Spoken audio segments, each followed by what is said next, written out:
Senator Joel Villanueva is recognized. Thank you very much, Mr. President, to our Majority Leader. Thank you. Mr. President, just a short manifestation.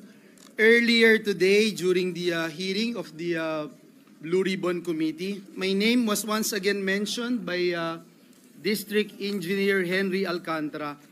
Mr. President, let me state this clearly at the very start. I am fully prepared to be investigated on these allegations. I have nothing to hide, and I welcome any inquiry that will bring out the truth. Mr. President, in fact, if we carefully review what transpired this morning, it was clear, very clear, from Mr. Alcantara's own statement that, number one, Mr. President, Mr. Alcantara said, hindi po ako nag-request ng kahit anong flood control project. Sinabi din po niya, wala po akong alam at hindi rin po ako kailanman sinabihan tungkol sa mga proyektong yan. Ang request po ng representasyong ito ay multipurpose buildings para sa aking mga kababayan sa Bulacan at hindi po flood control. Sinabi niya po yan.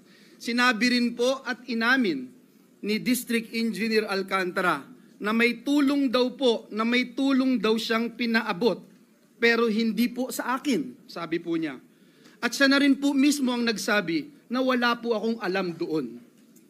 Pero ayan, Mr. President, basta binanggit lang po yung pangalan natin, mentioned my name, operative word, mentioned.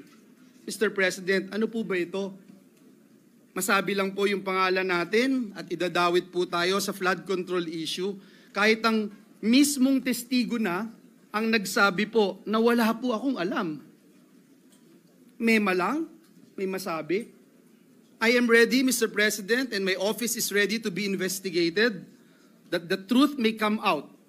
At katulad po ng pagdalo ko kanina, Ginoong Pangulo, sa ICI, nakahanda rin po akong bigyang linaw ang mga bagay na ito sa anumang forum o lugar at patunayan na mali, malisyoso at pawang kasinungalingan lamang ang ipinupukol po sa ating pangalan. Maraming salamat, Ginoong